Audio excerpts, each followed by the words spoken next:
આજની આ ભાગદોડવાળી લાઈફમાં આપણે સૌ કોઈ ઈચ્છીએ છીએ માનસિક શાંતિ અને સાનુકૂળતા. આ વિશેનો સુંદર અને પ્રેરક વિચાર આપણા કેન્દ્રવતી શાળાના આચાર્યશ્રીને આવતા તેમણે શિક્ષકો માટે સતત પ્રયત્નશીલ, શિક્ષકો માટે હંમેશા તત્પર. શા માટે? કારણ શિક્ષકો એ કોણ છે? શિક્ષણ કે શિક્ષક એટલે શું? બે હાથ અને બે પગનો ઉપયોગ કરીને જે કાર્ય કરે, બે હાથ અને બે પગનો ઉપયોગ કરીને જે કાર્ય કરે તેને આપણે મજૂર કહીએ છીએ. બે હાથ બે પગ મગજથી જે કાર્ય કરે તેને આપણે કારીગર તરીકે વર્ણન કરીએ છીએ. પરંતુ જે કોઈ વ્યક્તિ બે હાથ બે પગ મગજ અને હૃદય રેડીને કાર્ય કરે તે આજનો શિક્ષક. તો હવે વધુ સમય ન લેતા જેમના માટે આપણે અહીંયા ભેગા થયા છીએ, જેમના પુસ્તકોના વખાણ કરતા લોકો થાકતા નથી, તેવા શ્રી રણધીર સાહેબનું વક્તવ્ય આપણે માણીએ. સાહેબ. આદરણીય પ્રિન્સિપાલ સાહેબ, સરપંચ શ્રી, નેતા, સારસ્વત ભાઈઓ અને બહેનો, જનરલી તમને સાંભળવાના, તમારી પાસે બોલવું તો થોડું મને અઘરું લાગે. બોલવાનો વિષય તમારો વિષય છે અને તમને સાંભળી અને ઘણા લોકોની કારકિર્દી બની હોય છે. પણ થોડો અલગ વિષય પ્રિન્સિપાલ સાહેબ જ્યારે મને મળ્યા ત્યારે મને આપ્યો કે માનસિક સંતુલન, કાર્યદક્ષતા અને ધ્યાનના માધ્યમથી કઈ રીતના માનસિક સંતુલન સાધી શકાય અને કઈ રીતે સ્કિલ ડેવલપ થઈ શકે, કાર્યદક્ષતા વિષય થોડો યુનિક હતો, થોડો અઘરો મને બી ગમ્યો કે પહેલાં સંતુલન સમજવું ઘટે. અસંતુલન તો સમજાશે કે પહેલાં સંતુલન કેમ બગડે, સંતુલન બગડવાના કારણો. સંતુલનનો સંબંધ સ્થિરતા સાથે, અસંતુલનનો સંબંધ અતિરેક સાથે. જ્યારે અતિરેક થાય કોઈ પણ વિષય એટલે અસંતુલન થાય, સામાન્ય નિયમ છે. અને આપણે છીએ અહીંયા એટલે છીએ કારણ કે આપણે વિચારી શકીએ છીએ. આપણી અને બીજી જે પ્રજાતિ છે, પશુ પક્ષીઓ, એવું વચ્ચેનો ભેદ છે, મહત્વપૂર્ણ ભેદ. તો આપણે વિચારીએ છીએ. પશુ પક્ષીઓ સંકેતથી જીવે. એમને જ્યારે ભૂખ લાગે ઇન્ડિકેશન આવે ત્યારે જમે. એમને જ્યારે જે સમયે જે વસ્તુનું ઇન્ડિકેશન આવે એ પૂરું કરે, પછીના સમયમાં વિચારતા નથી. આપણે વિચારીએ છીએ. એટલે ભગવાન મહાવીર એક જગ્યાએ બહુ સરસ વાક્ય છે કે વિચાર બહુ વજનદાર છે. આપણે વિચારને એટલો બધો ભાર નથી આપતો. માની લો કે સાહેબને વિચાર આવ્યો કે આવું કંઈ શિક્ષક સેમિનાર કરીએ, તો વિચાર જ્યારે નિર્ણય સુધી ન આવે, કારણ કે નિર્ણયની પહેલા વિચાર છે. આજે આપણે બેઠા છીએ, આજે આ આયોજનની પહેલા કોઈકને એક વિચાર આવ્યો, એ વિચારને એમને ક્લિક કર્યો, પછી આપણે કૃતિ સુધી પહોંચી શકીએ છીએ. આટલો મહત્વપૂર્ણ કોઈ વસ્તુ છે એની તરફ આપણું ખરેખર ધ્યાન જતું નથી. વિચાર બહુ મહત્વપૂર્ણ છે. એટલે મહાવીર કહે છે કે વિચાર બહુ વજનદાર. એક બાહુબલી પિક્ચર જોયું છે બધા, બાહુબલી. એકચ્યુઅલી બાહુબલી એ જૈનોના પ્રથમ તીર્થંકર ઋષભદેવ, એમનો સન છે. એમને બે સન છે, એક બાહુબલી અને એક ભરત, જેને આપણે જડ ભરત શબ્દ. બાહુબલી છે એ રાજ્યની ધુરા સંભાળે છે અને ભરત છે એ મેડિટેશનની પ્રેક્ટિસ માટે જંગલમાં જાય. અને પ્રેક્ટિસ કમ્પ્લીટ કરે. સાધના શબ્દની સાથે ઇંગ્લિશ શબ્દ મેળ ખાતો તો પ્રેક્ટિસ છે. પ્રેક્ટિસ કમ્પ્લીટ કરી અને ડેથ બર્થની જે સાયકલ છે, જન્મ મરણ ચક્ર કહીએ છીએ, ચક્રની બહાર પોતાની જાતને લઈ જાય ભરત. એક દિવસ કંઈ એમના આશ્રમની પર્ણકુટીની બહાર બેઠા હોય છે, એક સગર્ભા હરણીની પાછળ એક સિંહ પાછળ પડે છે અને નદીને ઠેકવા માટે હરણી ટ્રાય કરે છે, ઠેકે છે. એમાં જે એના ગર્ભમાં રહેલું બચ્ચું છે પાણીમાં પડી જાય છે, હરણી મરી જાય. આ બચ્ચું ભરત મોટું કરે, ધીમે ધીમે ધીમે ધીમે ધીમે ધીમે એની પર એને અનુરાગ થઈ જાય. પછી ભરતનું ડેથ ટાઈમ આવે છે. વિચાર કરવો હોય તો સમજવું, જો સમજાય તો આ પ્રસંગ બહુ મનોવૈજ્ઞાનિક રીતે જોવા સમજવા જેવો પ્રસંગ છે, એટલે હું આ પ્રસંગને મૂકી અને વાતની શરૂઆત કરી. ડેથના સમય અને એમ થાય છે કે હું મરી જઈશ પછી આ બચ્ચાનું શું. આવા વિચારની સાથે ભરત શરીર છોડે છે અને કહે છે સ્પિરિચ્યુઅલ સાયન્સ કે ભરત બીજો જન્મ લે છે. વિટેક સેકન્ડ હરણના બચ્ચા માટે એને એક વિચાર આવે છે અને પાછું એ સાયકલની અંદર માણસ આવે છે. આપણે ઇન અ ડે કેટલી બધી બાબતોને કેરી કરીને હાલતા હોઈએ છીએ. અહીંયા બેઠા છીએ છતાં અહીંયા નહીં હોઈએ. અને આ સોશિયલ મીડિયાના કારણે માનસિક સંતુલનને કોઈ ડિસ્ટર્બ કરતું કોઈ બહારથી કોઈ બાબત હોય તો એક આંખ છે, કાન છે. કારણ કે એટલું બધું આપણે જોઈએ છીએ અને દરેક વસ્તુનું એક ઓરાફેલ્ડ હોય છે, દરેક વસ્તુનું સારું ખરાબ. હવે જ્યારે સોશિયલ મીડિયામાં જઈએ છીએ તો દરેક ઓરાફેલ્ડ ઈચ્છા અનિચ્છાએ આપણે એને સર્ચ કરતા હોય છે, વોચ કરતા હોય છે અને એમાં રહેલો કચરો ગાર્બેજ એ અનકોન્શિયસ માઇન્ડ થ્રુ આપણી અંદર ભરાતો જતો હોય. એક તો અંદરથી આપણે અતિ વિચાર કરીને અસંતુલિત હોઈએ જ છીએ.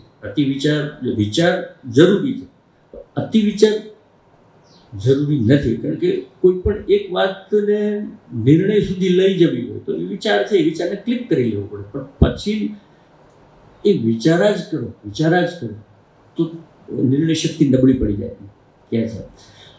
અને આ કારણોસર જોઈને આપણે બહારથી કોઈ વસ્તુને આપણી અંદર નાખીએ છીએ, સાંભળીને.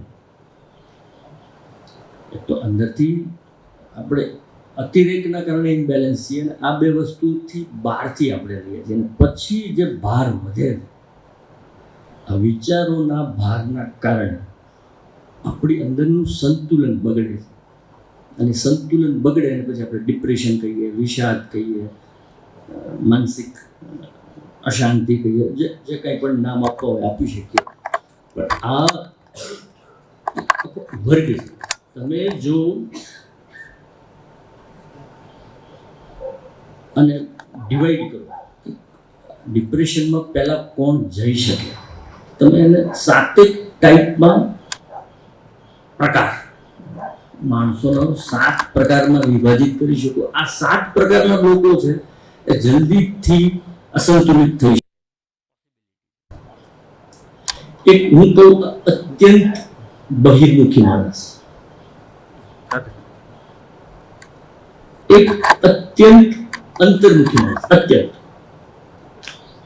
એક બિલકુલ ભવિષ્યનું વિચારીને જીવનારા માણસ, બિલકુલ ભવિષ્યનું જે કંઈ હોતું નથી, બધી એમનો વિચારને લઈને કલ્પનાના આધારે એને મલ્ટીપ્લાય કરીને પછી વાસ્તવિકતામાં જે નથી હોતું એને ઊભું કરે. ભવિષ્યમાં જીવનારા, એક વધુ પડતા ભૂતકાળમાં જીવનારા લોકો, એક વર્કહોલિક લોકો જેને કામ ન આપે તો મતલબ કામ ન હોય, જેમ વિચાર ન હોય એવું તમે વિચારી નહીં શકો. તમે વિચારતા છો કે આવું કઈ રીતના વિચાર એવું બને નહીં. પણ વિચાર છે એટલે વિચાર ન હોય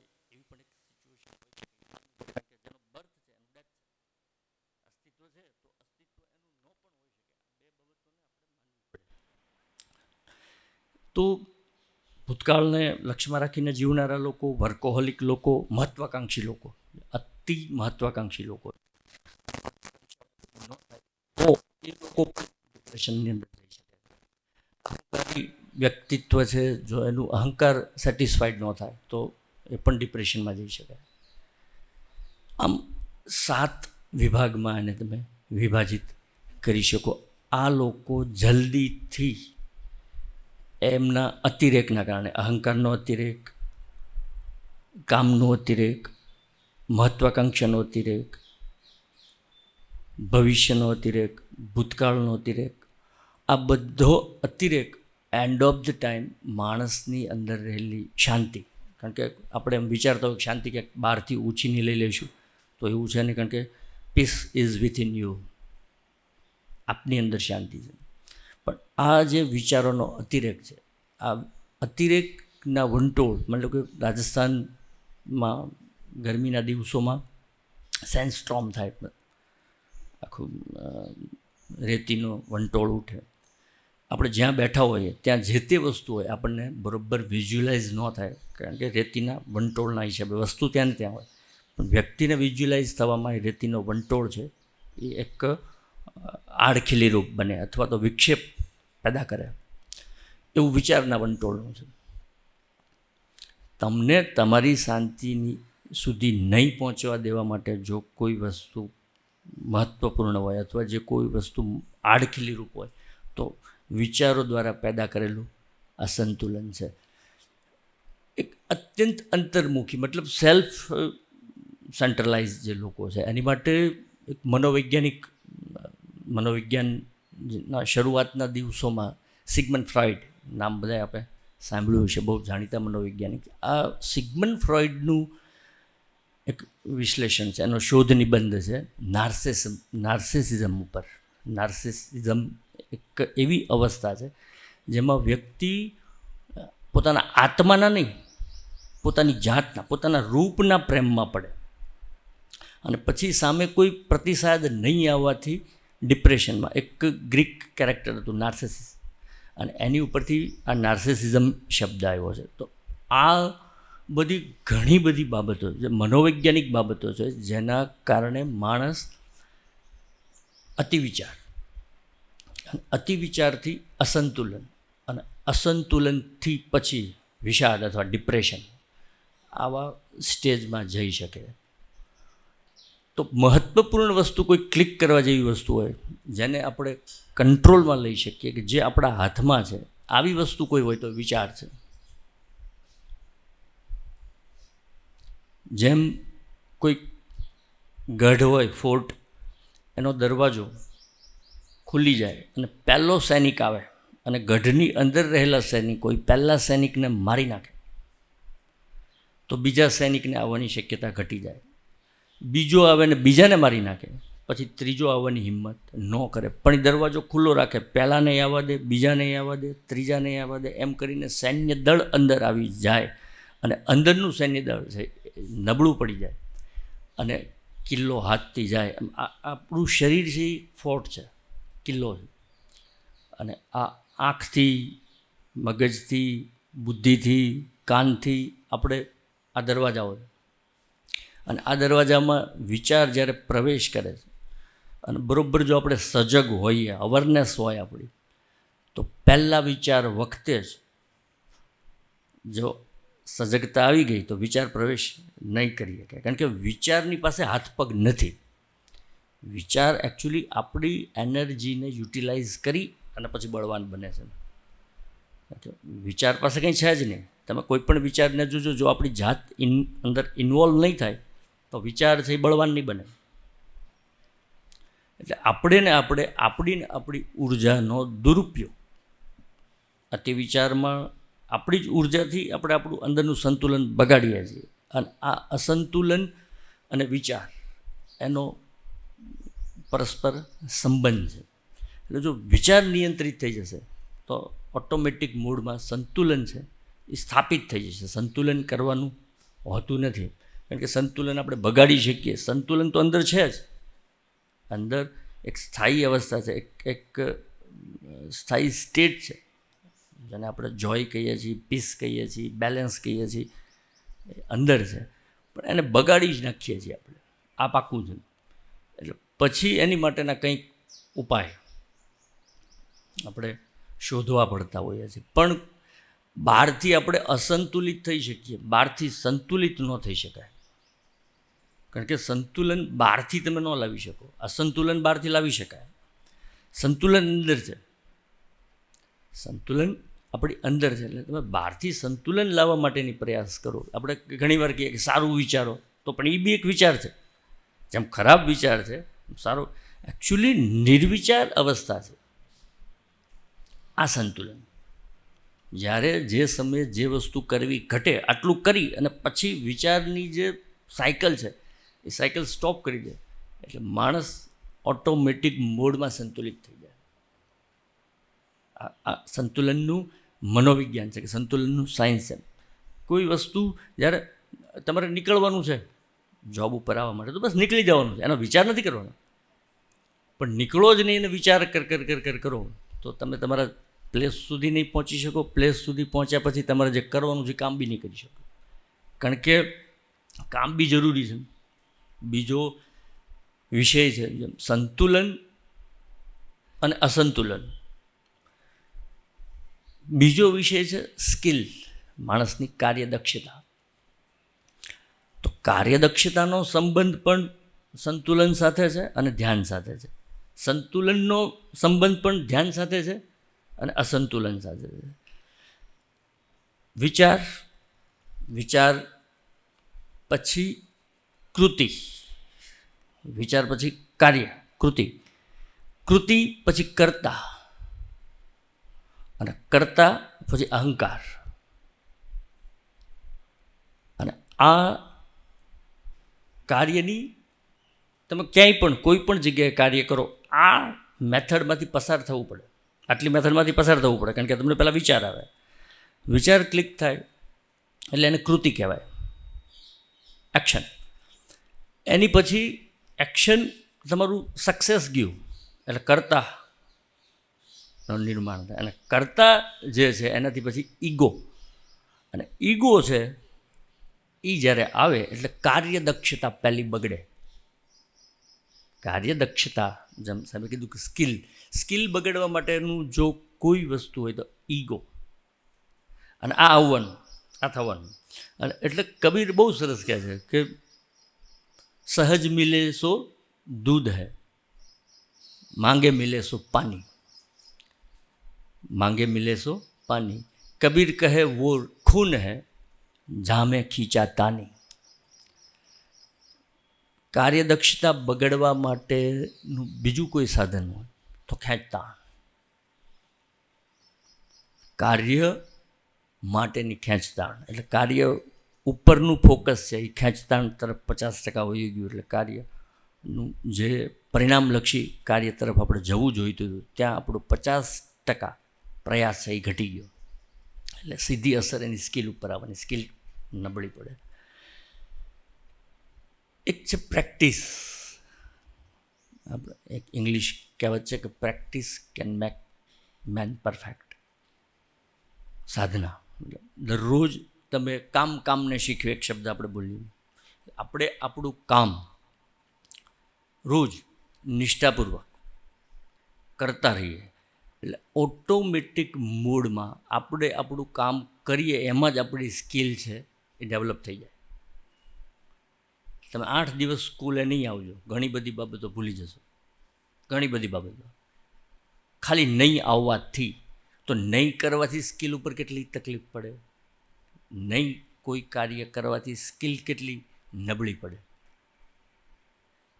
એક છે ને કે એક ગામમાં એક ભાઈ હતા, એ ભેંસ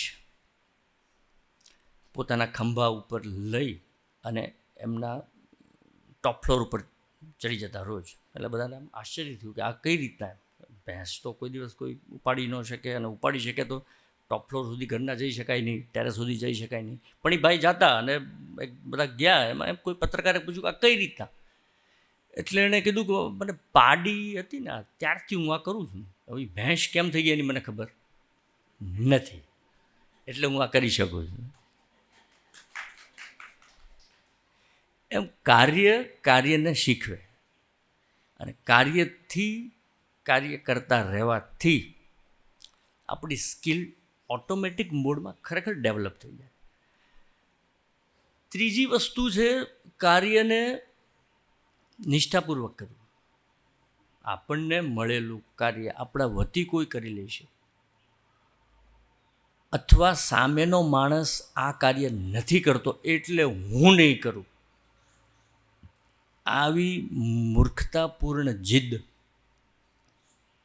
એનાથી જે સ્કિલ હોલ્ડર વ્યક્તિ છે એ પોતે જ પોતાની સ્કિલમાં ઘટાડે છે. પોતે પોતાનું કાર્ય બીજો માણસ નથી કરતો એની સાથે સ્પર્ધા કરી અને પોતે પોતાનું કાર્ય ક્ષમતા ઘટાડી અને પોતાની સ્કિલ ઘટાડી અને પોતાની કાર્યદક્ષતામાં ઘટાડો કરે. ચોથી બાબત આપને કહું, કાર્ય કરવું. આ દુનિયામાં જે કોઈ શ્રેષ્ઠ કાર્યો થયા છે એમને કર્યા નથી. આ દુનિયાના શ્રેષ્ઠ કાર્યો એમને થવા દીધા છે. હું કહું બે ચાર વસ્તુ આપને કહું કે શોલે મૂવી તો એ બની ગઈ છે. જ્યારે શૂટ થતું હતું ત્યારે એ લોકોના મગજમાં એવું નહોતું કે આ ઇન્ડિયન સિનેમા જગતનું સીમાચિહ્ન રૂપ ફિલ્મ બનશે, એવું એમના મગજમાં નહોતું, પણ એ બની ગઈ. શ્રી કૃષ્ણ એમ કહે છે કે ગીતા બોલાઈ ગઈ, હું બોલ્યો નથી. એટલે વિશ્વના સારા પુસ્તકોમાંનું એક પુસ્તક કે વિશ્વના સારા ડિસ્કોર્સમાંનું એક ડિસ્કોર્સ ગીતા છે. એ ઉતરવા માટેનો સ્પેસ શ્રી કૃષ્ણએ આપ્યો છે, ગીતાને ઉતરવા માટેનો સ્પેસ. એટલે એમણે કર્યું નથી.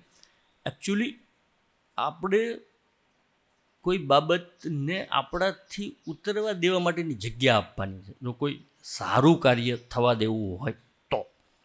આલ્બર્ટ આઇન્સ્ટાઈન એક એમનું ઇન્વેન્શન ચાલુ હતું અને કોઈ ઇન્વેન્શન ક્લિક થતું જ નહોતું, બહુ લાંબો ટાઈમ થયો. એક ટાઈમ એવો આવ્યો કે આલ્બર્ટ આઇન્સ્ટાઈન એમના 0 સુધી પહોંચી ગયા. દરેક વ્યક્તિનો એક 0 હોય, જે થોટલેસ સિચ્યુએશન છે એને આપણે 0 કહીએ છીએ. ક્યાંક ને ક્યાંક ક્યારેક ને ક્યારેક આપણને એનો અનુભવ થયો હોય પણ આપણને ખબર ન હોય કે આ 0 છે, આપણો વ્યક્તિનો 0 છે. આ વ્યક્તિનો 0 અને એક્ઝિસ્ટન્સનો 0 જ્યારે એકબીજામાં બરાબર મર્જ થઈ જાય અને ઇન્વેન્શન ઉતરી જાય. આઇન્સ્ટાઈનનું એક ઇન્વેન્શન વખતે એમ કીધું કે આ ઇન્વેન્શન ઉતર્યું છે. એટલે શ્રેષ્ઠ કાર્ય આપવું હોય તો કાર્યને ઉતરવા દેવા માટેની સ્પેસ આપણે આપણી અંદર કરવી ઘટે. અને આની માટે ગીતામાં 2 અદ્ભુત શબ્દો છે. એક યોગ કર્મશુ કૌશલમ અને યોગસ્થ કુરુ કર્મણી. 2 શબ્દો છે, એ કંઈક બહુ સારી બાબત તરફ આપણને લઈ જાય છે. યોગ એટલે બરાબર જોડાઈને, યોગનો એક સીધો અર્થ છે કે જોડાઈને 100% આપણે આપણી એનર્જીને આપણા કાર્યની સાથે જોડી દઈએ અને જે કાર્ય ઘટિત થઈ જાય આની માટેનો શબ્દ છે યોગસ્થ કર્મણી.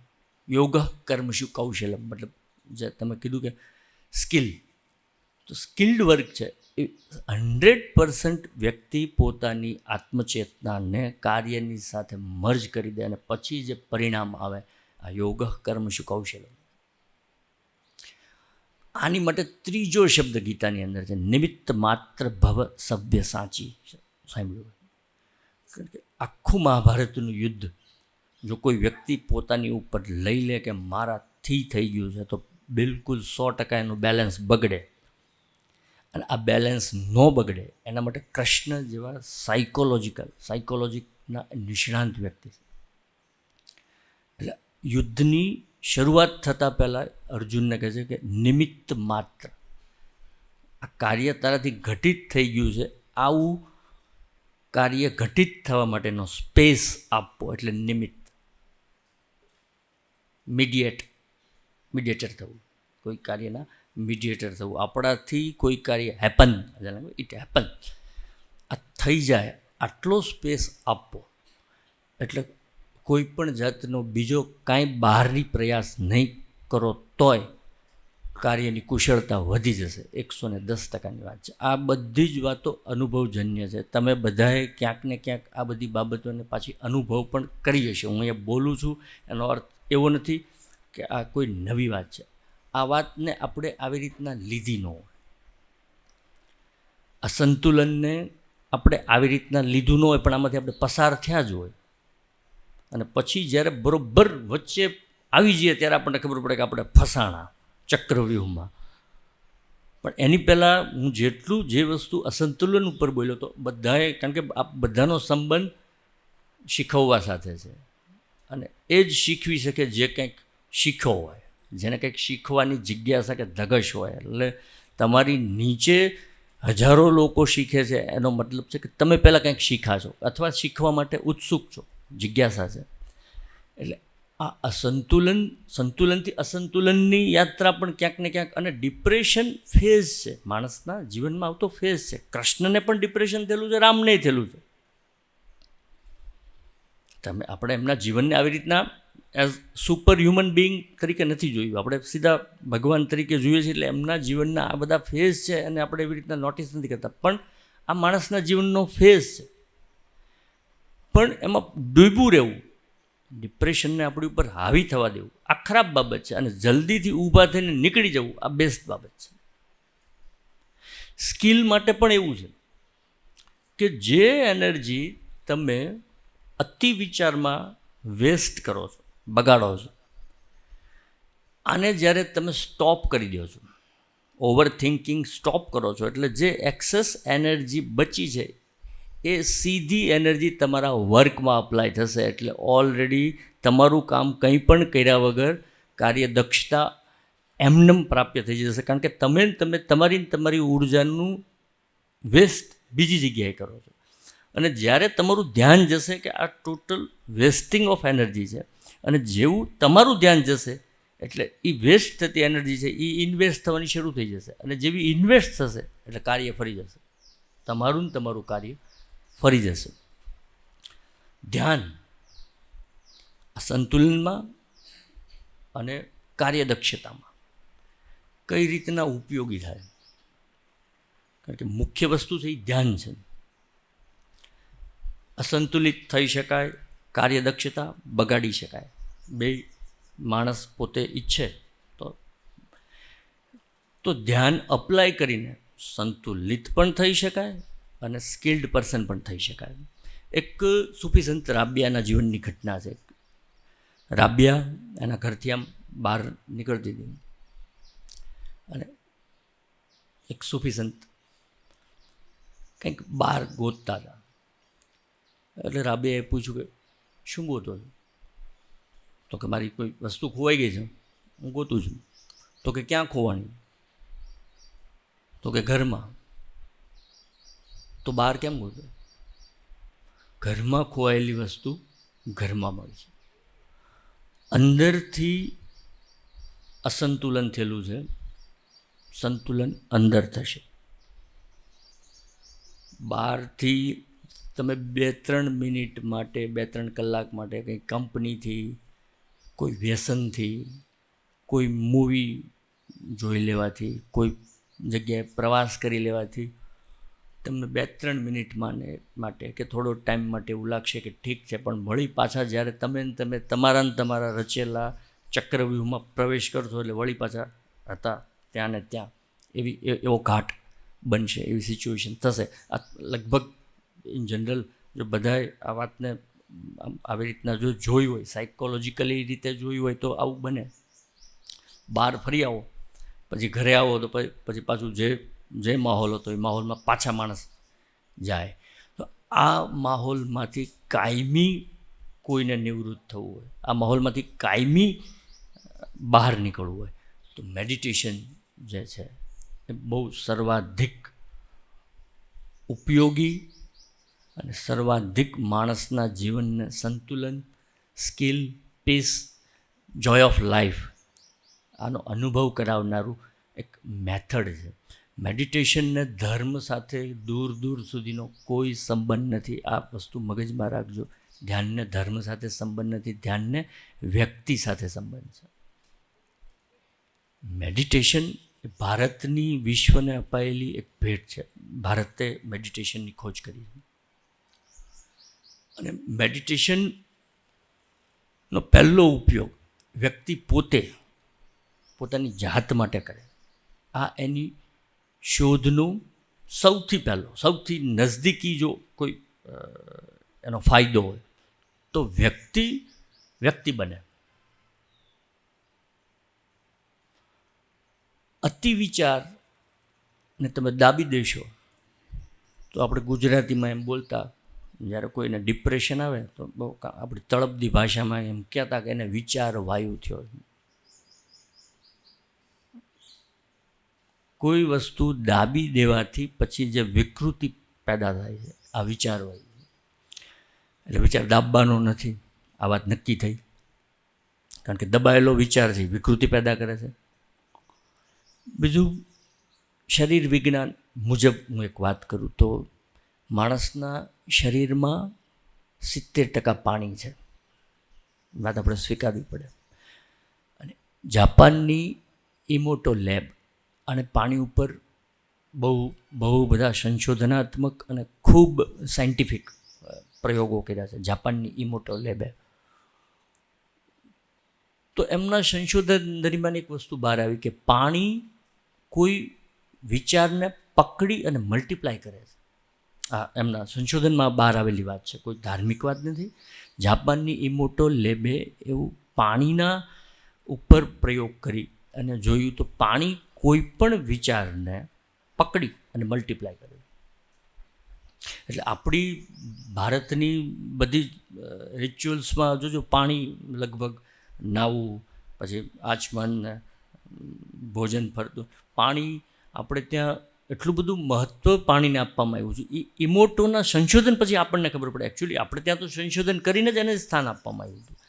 તો આપણો એક વિચાર આપણા શરીરના 70% પાણીમાં જ્યારે પ્રવેશી જાય અને પછી મલ્ટીપ્લાય થાય એટલે આપણી અંદર પડેલું એલિમેન્ટ્સ, વોટર એક એલિમેન્ટ્સ છે, 5 એલિમેન્ટ્સથી આપણું બોડી જે છે એનું નિર્માણ, સ્ટ્રક્ચરનું નિર્માણ થયેલું છે. તો વોટર એક એલિમેન્ટ છે અને આ વોટર છે એ 70% છે આપણા બોડીની અંદર. અને આ 70%માં એક ખરાબ વિચાર પ્રવેશી ગયો. હવે આપણે વિચાર પ્રવેશી શકીએ, અંદર પ્રવેશ કરાવી શકીએ આપણે વિચારને, અને એ ખરાબ વિચાર છે એને મલ્ટીપ્લાય પાણી કરે. અને પછી હવે આપણે બહાર એના કોઈ સાયકેટ્રિક પાસે જઈએ અને પછી બહાર એમ વિચારીએ કે હું બહુ ડિપ્રેસ છું, મારું બેલેન્સ બગડી ગયું છે. તો બેલેન્સ બગાડ્યું કોણે? વિચારને દાબી. સારો વિચાર કે ખરાબ વિચાર, વિચારનો અતિરેક ખરાબ છે. જેમ વિચાર છે તો વિચારની નેગેટિવ સાઈડ છે એ અતિ વિચાર છે, અને વિચારની પોઝિટિવ સાઈડ છે એ નિર્વિચાર છે. મતલબ થોટલેસ સ્ટેટ, જેને બુદ્ધ ઝીરો કહે છે. અને આવું એટલા માટે શક્ય છે, થોટલેસ સ્ટેટ શક્ય છે કારણ કે થોટ છે એટલે થોટલેસ સ્ટેટ પણ હોય જ. બે વસ્તુ હંમેશા હોય. જો થોટ છે તો થોટલેસ સ્ટેટ પણ છે. શંકરાચાર્ય નોન ડ્યુઅલ કહે છે અને કે જે અવસ્થામાં તમે એકવાર પહોંચી જાઓ પછી થોટ પ્રોસેસ સ્ટોપ થઈ જાય, બિલકુલ સ્ટોપ થઈ જાય. અને થોટ પ્રોસેસ સ્ટોપ થાય પછી જ્યાં તમે પ્રદેશમાં એન્ટર થાવ છો એ પ્રદેશનું નામ છે જોય, આનંદ, પીસ, લવ, બેલેન્સ, પોઝિટિવિટી. પોઝિટિવ વિચારીને કોઈ દિવસ પોઝિટિવિટી ન થાય. એટલે નાનક કહે છે સોચે ન હોઈએ જો સોચે લખબાર. પોઝિટિવિટી એ આપણી અંદર એક એનર્જી છે. એનર્જી પોતે જ પોઝિટિવ છે. આ એનર્જી સુધી પહોંચવા માટેની જે મેથડ છે એનું નામ છે મેડિટેશન. ફર્સ્ટ ઓફ ઓલ મેડિટેશનની ઓળખાણ આપને આપું, મેડિટેશનનો પરિચય કરાવવું તો કાંઈ નહીં કરવું. આ મેડિટેશન કાંઈ જ નહીં કરવું. શારીરિક કાંઈ નહીં કરવું, માનસિક કાંઈ નહીં કરવું, બૌદ્ધિક કાંઈ નહીં કરવું, કાંઈ નહીં કરવું, કાંઈ નહીં. આપણને હંમેશા એવી ટેવ પડી જોઈએ કંઈક તો કરવું જ જોઈએ. આપણે બેઠા હોય તો કંઈક પગ હલાવીએ, કંઈક આજુબાજુમાં મોબાઈલ જોઈ લઈએ, કોઈનો મેસેજ આવ્યો કે નથી આવ્યો, કંઈક બીજું ત્રીજું, બાજુવાળો શું કરે, આપણને એટલી બધી ઇનબિલ્ટ એવી હેબિટ પડી ગઈ છે કે કાંઈક તો કરવું જ જોઈએ. અને મેડિટેશન આ બધી જે આપણને હેબિટ છે એનાથી વિરુદ્ધની દિશામાં, કાંઈ નહીં કરવું. સાવ સાદી ઓળખાણ આપણે આપું, કાંઈ નહીં કરવું. કારણ કે આપણે કાંઈક કરીને તો આ બધું બગાડ્યું. આ બગાડનારા કોઈ બહારથી નથી. We people are suppose to responsible for it. Because of us we destroy our peace because of us. અને પછી પાછા ધ્યાનમાં જઈને એમ કે શું કરવાનું, મને ઘણી વખત એકચ્યુઅલી ધ્યાન કરવાનું જ નથી હોતું. કારણ કે ધ્યાન કોઈ એક્શન નથી. એક્શન થાય, કોઈ ક્રિયા હોય તો તમે કરી શકો. ધ્યાન કોઈ ક્રિયા નથી. ધ્યાનમાં ઉતરવાનું છે. અને આ ઉતરવાનું એટલા માટે છે કારણ કે શાંતિ તમારી અંદર છે. તમને કોઈ બહારથી શાંતિ આપી દે તો સમજી લેજો તમને બહારથી કોઈ અશાંત પણ કરી શકશે. શક્ય નથી તમને કોઈ બહારથી શાંતિ આપી. હા, તમને કોઈ બહારથી ઈશારો આપી શકે કે તમે અહીંથી આમ અંદર જાઓ, શાંતિ ત્યાં છે, ઈશારો આપી શકે કોઈ. પણ ત્યાં જવા માટે ચાલવું પણ તમારે જ પડે.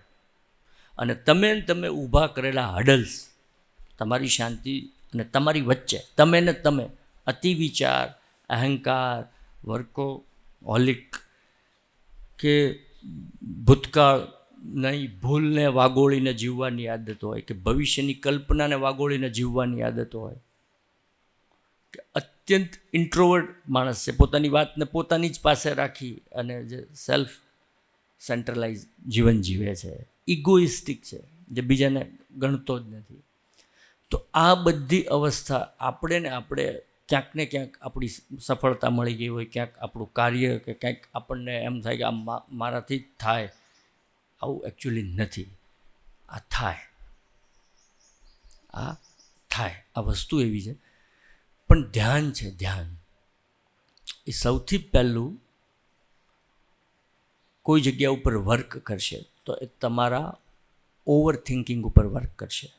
તમને જો ઓવર થોટ જે છે, જે આપણે આપણી જાતે બંધ નથી કરી શકતા, અને એકવાર ધ્યાનમાં ઉતરશો એટલે આમ ડેમ શ્યોર કે તમને ખબર પડશે વિચાર અને વિચાર કરનારો બેઉ અલગ છે. અત્યાર સુધી જેને વિચારનારો અને વિચાર એક છે એવું આપણે સમજતા હતા, આ બેઉની વચ્ચેની ભેદરેખા જ્યારે આપણે ધ્યાનની અંદર ઉતરશું અથવા ધ્યાનમાં આપણે સજગતાપૂર્વક પ્રવેશ કરશું તો સમજાશે કે હું વિચાર નથી. આ વિચારે છે એ અવસ્થા અલગ છે, અને વિચારને જે એનર્જી આપે છે, એક છે ને પ્રશ્ન હુ આઈ એમ, તો એ એનર્જી છે એ આપણે છીએ. પણ એટલું બધું વિચાર અને એનર્જીનું કોમ્બો થઈ ગયું છે કે ધ્યાન છે એ સૌથી પહેલાં તમને વિચાર અને વિચારનારો આ બેયને અલગ કરવામાં હેલ્પફુલ થશે. બીજું, અતિ વિચાર છે એ ઓટોમેટિક મોડમાં મેડિટેશનથી ધીરે ધીરે ધીરે ધીરે પ્રેક્ટિસ છે. હવે આજ કોઈ 35 વર્ષ કે 40 વર્ષ કે 45 વર્ષ જૂનો કોઈ રૂમ હોય, બંધ હોય 45 વર્ષથી, અને એને ખોલો એટલે સાફ થઈ જાય એવું નથી. અને એવું પણ નથી કે 45 વર્ષ એને સાફ કરતા થાય, એવું પણ નથી. It will take some time. એ તમારી ધીરજ ઉપર છે. પણ 2 દિવસ, 5 દિવસ, 10 દિવસ, એમ સાયન્સ એમ કહે છે કે બોડીના દરેક સેલને કોઈ કમાન્ડ આપવો હોય, અને બોડીનું દરેક સેલ, આપણે સેલથી બનેલા છીએ, એ સેલ એ કમાન્ડને એક્સેપ્ટ કરવા માટે અથવા શીખવા માટે 3 મહિના લે. 90 દિવસની અંદર આપણી બોડીનો સેલ આપણે જેમ કમાન્ડ આપીએ એ મુજબ જીવતો થઈ જાય. આ સત્ય છે. કારણ કે આપણે ડિપ્રેશનમાં, અસંતુલનમાં, કાર્યદક્ષતા બગાડવામાં જ્યારે જવાબદાર બન્યા ત્યારે આપણે એનર્જીને શરીર મુજબ, આપણી ઈચ્છા મુજબ ચલાવવા માટે, રન કરવા માટે જવાબદાર હતા. પણ મેડિટેશનમાં જશો એટલે બોડી છે એ એનર્જીના કમાન્ડ મુજબ ચાલતું થવાની શરૂઆત થશે. ફરક એટલો છે મેડિટેશન પહેલાં વ્યક્તિ પોતાની એનર્જીને પોતાની મન, બુદ્ધિ, ઈગો, પોતાની આદત, પોતાની જરૂરત મુજબ ચલાવે. મેડિટેશનમાં ઉતર્યા પછી આ એનર્જી જે વાસ્તવિકતા છે, જે જરૂર છે, ઇન્ડિકેશન જેને કહીએ, ભૂખનું ઇન્ડિકેશન, એટલે કંઈક જમી લેવું એમ, પછી પનીર ટિક્કા ખાવા કે પાઉંભાજી ખાવી કે રાત્રે બહાર ખાવું, આ પેટની વિચારની વાત છે. ભૂખ છે એ ઇન્ડિકેશન છે, એટલે એની માટે જમી લેવું જોઈએ માણસ. પણ આ જમવું, આ વિચારવું, પછી પેટ બગડવાની શરૂઆત થાય. એમ ઇન્ડિકેશન્સના આધારે જો આપણે જીવીએ તો જે આપણી શરીરની અંદરની એનર્જી છે, જેને આપણે સોલ કહીએ છીએ માત્રાના હિસાબે, અને જે યુનિવર્સલ કોન્શિયસનેસ છે, જે વૈશ્વિક ઉર્જા છે, એને માત્રાના આધારે આપણે વૈશ્વિક ઉર્જા કહીએ છીએ. આ બેઉની વચ્ચે સંધાન થઈ જશે, અને સંધાન થશે પછી વૈશ્વિક ઉર્જાને ખબર છે કે તમારે શું કરવાનું. અને આનું ઇન્ડિકેશન મેડિટેશનથી તમારા જીવનમાં ઉતરવા માંડશે. અને આ ઇન્ડિકેશન્સથી જીવશો તો જીવનમાં ક્યારેય સંતુલન નહીં બગડે, જીવનમાં ક્યારેય કાર્યદક્ષતા માટે બહાર ક્યાંય જોવું વિચારવું નહીં પડે. તમારી સ્કિલ, તમારું બેલેન્સ તમારી અંદરથી ધીરે ધીરે સોલિડલી ઊભું થશે. અને આ બેલેન્સ છે તમે, હું અહીંયા કોઈ 80-100 લોકો સામે વાત નથી કરતો, એવું ભૂલથી વિચારતા નહીં. હું અહીંયા લાખો લોકો સામે વાત કરું છું. એટલા માટે કારણ કે તમારા હાથ નીચેથી ભારતનું ભવિષ્ય લાખો વિદ્યાર્થીઓ જવાના છે. જો તમે આટલી વાત સમજી લેશો તો આ વાત લાખો લોકો સુધી પહોંચશે ને પહોંચશે. કારણ કે તમે કૂવો છો, અને તમારી સુધી જે આવનારા વિદ્યાર્થીઓ છે એ અવાડો છે. અગેન વાતને આપણે ધ્યાનના પ્રેક્ટિકલ તરફ જઈએ એની પહેલાં હું કહું તો સિગમન્ડ ફ્રોઈડ, પાછો હું ટાંકીશ સિગમન્ડ ફ્રોઈડને. સિગમન્ડ ફ્રોઈડની થિસિસમાં એક જગ્યાએ સિગમન્ડ ફ્રોઈડ કહે છે કે તમે મેચ્યોર લોકોને ક્યારેય સુધારી શકતા નથી, કારણ કે અનુભવનો કચરો, જીવનનો કચરો, ઉંમરનો કચરો, આ બધું જ આપણને ઇલાસ્ટિસિટી નથી આપતું. આપણી અંદર લવચિકતા કે સ્થિતિસ્થાપકતા જે હોવી જોઈએ, જે બાળકોમાં હોઈએ છે, એટલી આપણી નથી રહેતી. એની કારણ છે આપણો ઈગો ઇન્ક્રીઝ થાય છે, આપણો તથાકથિત અનુભવ, જેને આપણે ઇન્ફોર્મેશન છે પણ આપણે અનુભવ સમજી લઈએ છીએ, આ ઇન્ક્રીઝ થાય છે. આના કારણે આપણી અંદરની લવચિકતા જાય છે, એટલે આપણે કંઈ નવી વસ્તુ શીખી શકીએ એવું થતું રહેતું નથી. આ વાતને આપણા ગુજરાતના પ્રખ્યાત કેળવણીકાર મનુભાઈ પંચોળી ઉર્ફે દર્શક બીજી રીતે કહે છે કે મહાભારતનું યુદ્ધ તો નિવારી શકાયું હોત જો યુધિષ્ઠિર, દુર્યોધન, ભીમ આ લોકોને નાનપણથી ત્યાગ ભાવનાની વાતો શીખવવામાં આવી હોત તો. જે વાત સિગમન્ડ ફ્રોઈડ બીજી રીતે કહે છે, આ જ વાત મનુભાઈ પંચોળી આપણા પ્રખ્યાત કેળવણીકાર આ રીતે કહે છે કે મહાભારતનું યુદ્ધ જો આ લોકો બાળ અવસ્થામાં હતા ત્યારે એમને ત્યાગ ભાવના, બંધુત્વની ભાવના, આ બાબતો સારી રીતે શીખડાવી અને એમનામાં ડેવલપ કરી હોત તો મહાભારતનું યુદ્ધ છે આ 100% નિવારી શકાયું હોત. એટલે હવે આખી થિયોરી આપ લોકો એજ્યુકેશનને 2 વિભાગમાં વિભાજિત કરતા હો છો, પ્રેક્ટિકલ અને થિયોરી. તો વિચાર, સંતુલન, અતિવિચાર, અસંતુલન, અસંતુલનની અસરથી કાર્યદક્ષતામાં ઘટાડો, અને ધ્યાનથી સંતુલન અને કાર્યદક્ષતા આ બેઉમાં વધારો.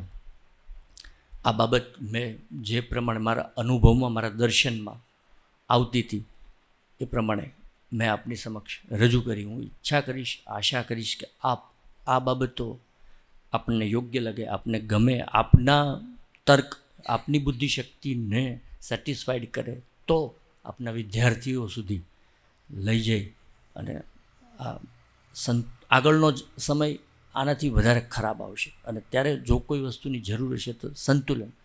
એ વ્યક્તિ જીતશે જે સંતુલિત હશે. અને એટલે કબીર કહે છે फिक्र सबको खा गई, फिक्र सबका पीर, ફિકર કી ફાકી કરે, વાકા નામ ફકીર. આગળના સમયમાં એ જીત છે જે સંતુલિત હશે, જે સકારાત્મક હશે, જે સ્કિલ્ડ હશે. અને આ સંતુલન, સકારાત્મકતા, જોયફુલ લાઈફ અને સ્કિલ માટે કોઈ મેથડ ઉપયોગી હશે તો એ ધ્યાન હશે. ધ્યાનને અધ્યાત્મ તરીકે બિલકુલ ન લેતા, તમારે બહુ સારી રીતે સંતુલિત જીવન જીવવું હોય તો ધ્યાન મેથડ છે. આ કોરોના આવ્યો એ પહેલાં કોઈ દિવસ એવો નિયમ હતો કે માસ્ક ફરજિયાત છે? એમ હતો ક્યાંય કોઈ જગ્યાએ? કેમ? કારણ કે એના એક્સપર્ટ લોકોએ એવું કીધું કે ભાઈ આ શ્વાસથી અને જબાનથી આના જે જંતુઓ છે આ એક્સચેન્જ થાય છે, ટ્રાન્સફર થાય છે, એટલે એને સ્ટોપ કરવા માટે કોઈ વસ્તુ હતી માસ્ક. તો થોટ પોલ્યુશન છે આ ભવિષ્યનું એક બહુ ખરાબ પોલ્યુશન છે જે વિઝિબલ નથી, જે આપણને દેખાતું નથી. અને આ થોટ પોલ્યુશન માટે કોઈ માસ્ક હશે તો એ મેડિટેશન. એટલે મેડિટેશનથી કોઈ કંઈ તમે આમ સંસાર છોડી નહીં દો, ક્યાંય બહાર નીકળી નહીં જાઓ, બરાબર મોડર્ન ને તમારી લાઈફને એન્જોય કરી શકશો, એમ જ જીવશો. કારણ કે હું જીવું છું, આઈ એમ લિવિંગ લાઈફ. તમે વધારે સારી રીતે એન્જોય કરી શકશો મેડિટેશનથી, બહુ સારી રીતે. તો 5 મિનિટ ધ્યાનમાં ઉતરતા પહેલાં હું એમ કહું છું કે ધ્યાન કરવાનું નથી, ધ્યાન કરી શકાય નહીં, કારણ કે ધ્યાન કોઈ ક્રિયા નથી. બીજું, ધ્યાનમાં ઉતરો એટલે એટલી વસ્તુ યાદ રાખજો કે કંઈ નથી કરવાનું, વિચારોને જોવાના છે. અને જેવું વિચારોને જોવા તમે શીખી જશો, વિચારોને જોવાના છે, વિચાર કરવાના નથી. કારણ કે વિચાર થાય છે અને આપણાથી જ થાય છે, અને આપણે અનઅવેર છીએ એટલે આપણાથી થાય છે. મેડિટેશનમાં ઉતરશો એટલે અવેરનેસ આવી જશે, અવેરનેસ આવી જશે એટલે સમજાઈ જશે કે આ થોટ અને હું બે અલગ છે. અને તમે ધ્યાનમાં માત્ર વિચારને જોજો, જોતા શીખશો. ધીમે ધીમે ધીમે તમારી અંદર એક વિટનેસ ઊભો થશે, જે અંદર સૂતેલો છે, ડીએક્ટિવ છે, એક્ટિવ થશે. અને આ વિટનેસ છે એ ધ્યાનનો અનુભવ કરશે. 5 મિનિટ કંઈ કરવાનું નથી, કોઈ મંત્ર નથી, કાંઈ મગજમાં રાખવાનું નથી, કોઈ ચિત્ર રાખવાનું નથી, કોઈ ઓબ્જેક્ટ વગર, માત્ર શાંતિથી તમારા શરીરની અંદર, તમારા મનની અંદર ચાલતી પ્રક્રિયાને જુઓ. 5 મિનિટ, બહુ વધારે બી નહીં, તો 5 મિનિટ આપણે આપણી જાતમાં ઉતરશું બસ.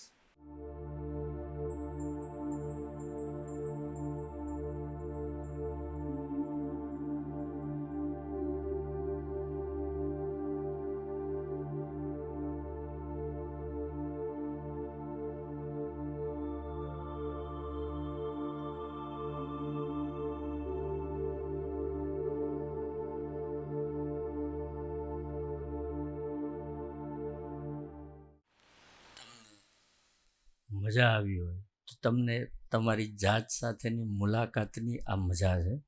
અને જો તમે મજા નથી લઈ શક્યા તો સાવધાન, તમે તમારી અંદર ઉતરવામાં ઘણા બધા હડલ્સ કરીને બેઠા છો. પણ આ મજા તમારી છે. નથી ઉતરી શક્યા તો પણ તમે નથી ઉતરી શક્યા, અને ઉતર્યા છો અને જેમને આનંદ આવ્યો છે અને તમારો આવ્યો છે. બહારથી કોઈ કોઈને આનંદ આપી દે એ વાતમાં કોઈ માલ નથી.